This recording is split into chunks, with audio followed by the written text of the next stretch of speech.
Hi everybody, and welcome back to the channel. In today's video, I'm going to teach you how to make a home remedy with things you can find at the grocery store.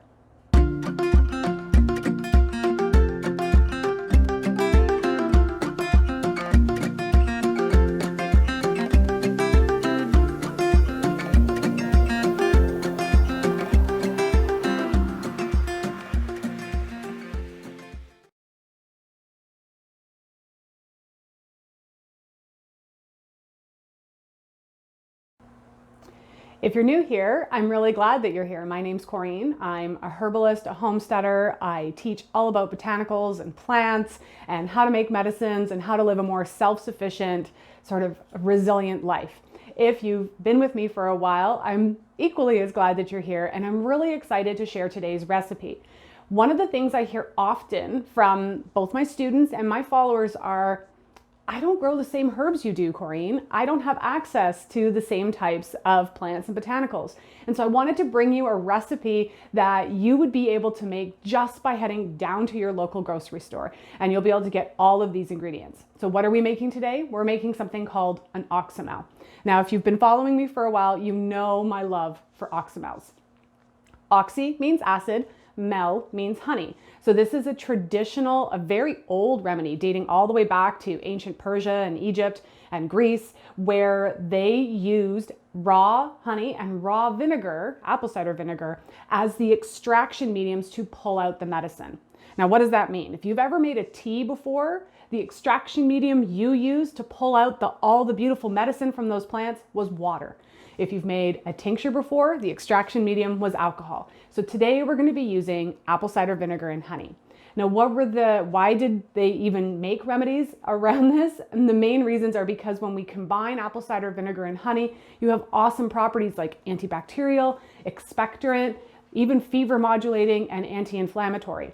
And that's just the apple cider vinegar and the honey on its own. When you start adding in amazing herbs like ginger root, you kind of take this remedy to the next level. So this is going to be a great little home apothecary remedy for you to have around for cold flu seasons whenever you're dealing with viruses or you've got coughs or anything along those lines. So what you're going to need for this recipe is a mason jar size of your choice. I really like this recipe. I've already made one batch and this is my second for the year. So I'm going to be doing a full liter. You're going to need raw apple cider vinegar. Get the good stuff. Don't get the Heinz canning vinegar because it's just not the same. Raw apple cider vinegar with the mother has its own healing benefits and properties, and you're just not going to get that with the stuff you use for canning. And ideally, you're going to get some raw local honey as well. And just make sure that it's actually honey, because some of the stuff they sell at the grocery store is actually corn syrup. And last but not least, you're going to need ginger root. So for a jar about this big, my goal is to fill it about a third of the way, and it's about 150 grams. So if you're out shopping and you do want to make a liter, you want to get 150 grams, whatever jar size you want. If you say you want to go half, you're just going to half the amount of ginger. So I'm going to turn the camera down and show you how to make this really simple and effective remedy. All right, so what I have started doing is I am just roughly chopping up my ginger root. So again, this was about 150 grams for a liter. Roughly. This is very much a folk remedy, so the goal is to fill your jar about 1/3 of the way. And if you've never used a mezzaluna before, add this to your holiday shopping wish list, because this is like my favorite knife for chopping herbs. So first I start by roughly chopping this. If you just saw my dandelion root video, sometimes it's better just to do some rough chops before you really start getting in there and working the mezzaluna magic, as I like to call it, which you just rock the blade back and forth. And for processing herbs, my goodness, this smells so good already. Now, if you're using organic ginger root like I am, I wouldn't bother peeling it at all. There's actually a lot of medicine and chemical constituents in the root that I want in this remedy. If your ginger is not organic, you may want to peel it. I'll leave that choice up to you.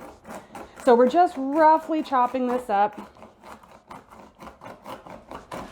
See how awesome this knife is? Now, mine hasn't been sharpened in a few years. I probably should get it sharpened. Now, let me know in the comments, do you live in a neighborhood where you have like a knife sharpener that actually comes around your neighborhood? That used to be a thing. Now they're really, really hard to find. people who sharpen your blades for you professionally.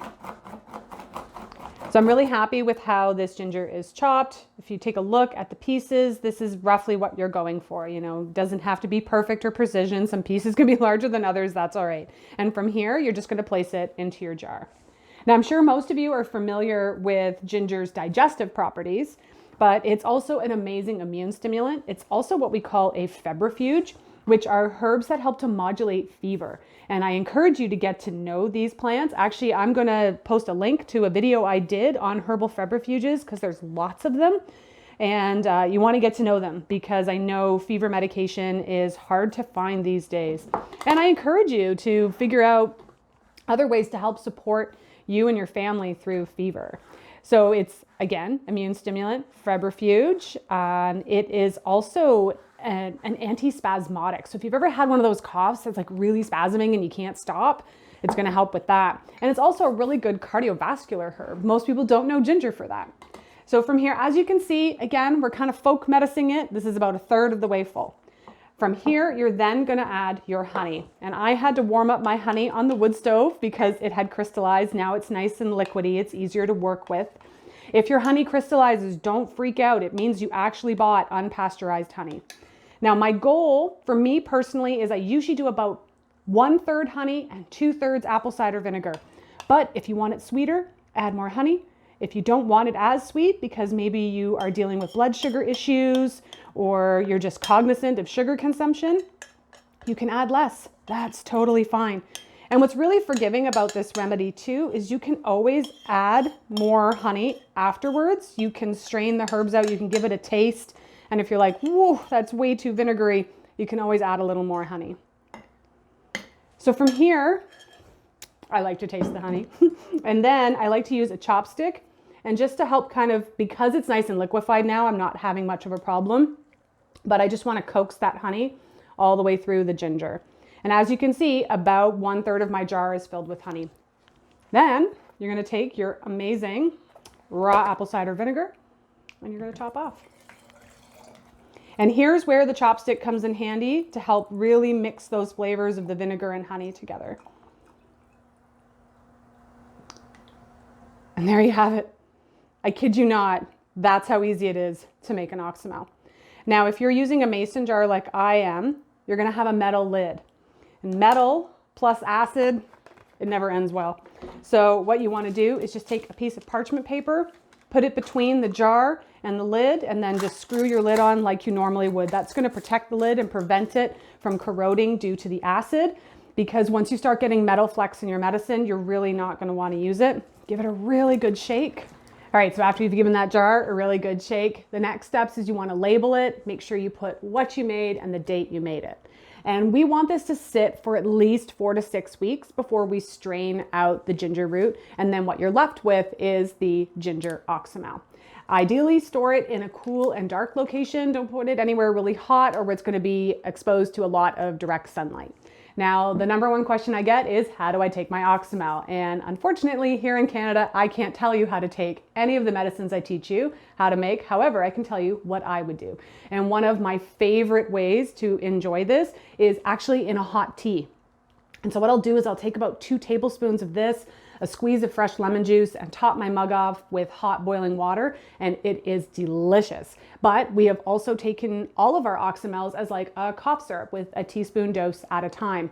I probably, due to the pungency of this, personally would not take this more than 3 or 4 times a day, just because it is pretty spicy. And as always, I want you to consult your health practitioner of choice if you have any questions, concerns, or on medications or are chronically ill. Well, there you have it, folks. We made a kitchen home remedy with 3 ingredients that you can find easily at your grocery store. How cool was that? And how simple was that process? Now, if you have any questions or comments, I encourage you to leave those below. I really do my best to get back to every single one of you. And until next time, this is Corinne from Spiraea Herbs, wishing you health and wellness.